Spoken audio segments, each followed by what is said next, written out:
Welcome back. Hello. So, in the last lesson, we learned about what a stock actually is, and we said that when you buy a stock, you're buying a small ownership stake in a company through shares. But you may wonder about some other question, and the question is, how does someone actually become an owner of a company? And how are millions of people able to buy and sell shares every single day? And that's exactly what we're going to cover in this section. We're going to explain how the stock market actually works. We'll look at why companies sell stock, how stocks begin to trade, why prices change, and how investors participate in the market. So, imagine you're creating a business that's growing quickly. And I like to use this example about the factory one. So, maybe you want to open new locations, hire more employees, or just develop a new product. And all of those things cost you money. One option is to borrow money from, let's just say, a bank. Another option is to sell part of your company to investors. Instead of taking on debt, you raise money by giving investors ownership. Those investors hope that your company will become more valuable over time because they own your company, they own part of your company. And if it does, the shares that they purchase may increase in value as well. The exchange benefits both sides. The company receives funding to grow, and investors also have the opportunity to earn a return on their investments, which is a win-win situation. So, let's take a little bit back in the history class. The basic idea of selling ownership has existed for, I don't know, hundreds of years. You probably heard of this company, the Dutch East India Company, probably in maybe one of your history classes. But the Dutch East India Company started in the early 1600s. And instead of paying for every voyage themselves, the company raised money from investors who shared in the profits if the voyages were successful. This single idea eventually evolved into an organized stock exchanges where investors can buy and sell ownership in businesses. Today's stock market is much, much larger and way more advanced, but that basic idea is still, well, it hasn't changed too much. You have people who want to buy, and you have people who want to sell. Companies raise money, investors provide capital, and both sides hope the business will succeed. Now, the next step is, how do you actually go public?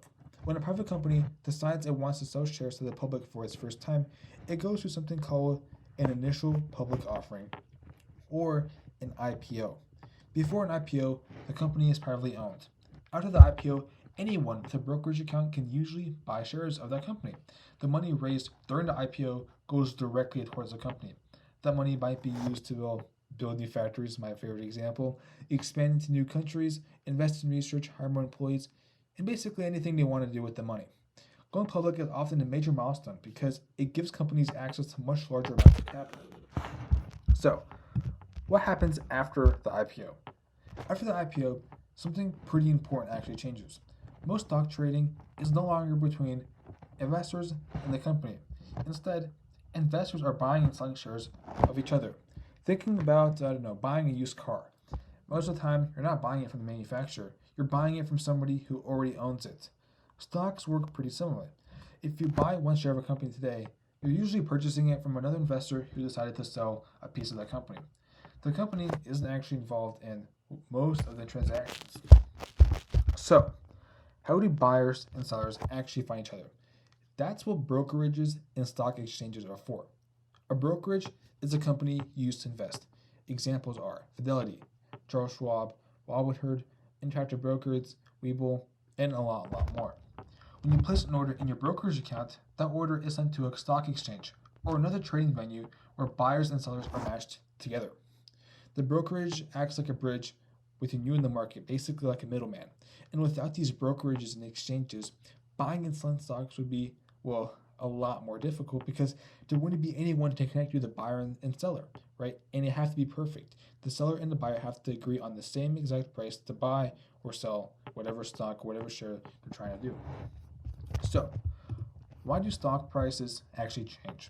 Why did the stock go up? Why did it fall? At the simplest level, stock prices are determined by supply and demand. If more people want to buy a stock, then the price usually rises. If more people want to sell than actually buy the stock, then the price usually falls. But what changes that supply and demand? It's usually information. Investors are constantly trying to estimate what a company will be worth in the future. They really like to look at forecasts. They want to see if the company is expected to perform well in the future, right? So if I have a company that's expected to make a lot more money, maybe it's investing in new infrastructure, something. It could be anything. people will be more likely to buy the stock because the company is expected to do a lot better in the future because you're making such long-term investments. Or another example is a company that's taken on so much debt, they may not do well in the future, and thus people are going to sell that company instead. And if you don't know what this image is, one mouse here. This right here. This is a common example. It's basically a bull and a bear. A bear is someone who likes to sell, a bearish market, and a bull is someone who likes to buy, a bullish market. And this image is just it's just a tug of war. The bear and the bull are fighting each other because the bull wants to buy and the bear wants to sell, just like that. Pretty common within stock market terminology. People will usually refer to bullish and bearish, but not too important. So, what influences investors? Many different things can affect how an investor feels about a company. A company might release strong earnings.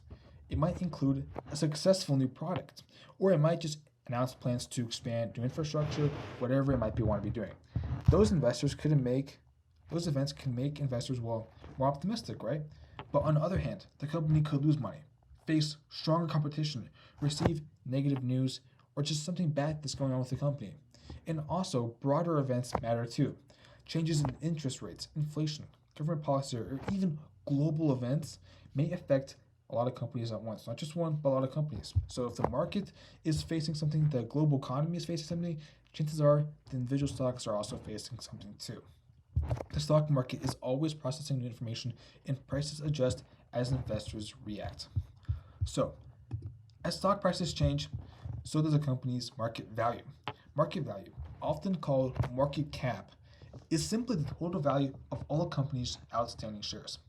If investors become more optimistic and the stock price rises, the company's market value increases. If investors become less optimistic and the stock price falls, and market value decreases. This doesn't necessarily mean that the company's building suddenly become more valuable or less valuable overnight. It just reflects what investors currently believe the company is worth. And this is a pretty important distinction. The market cap does not necessarily equal what the company is worth. Sometimes investors might think a company is worth less than it is, and thus the company will be undervalued, and vice versa for it to be overvalued. The key idea is just market cap is just what investors think the company is worth. It's what the supply and demand tells it's worth.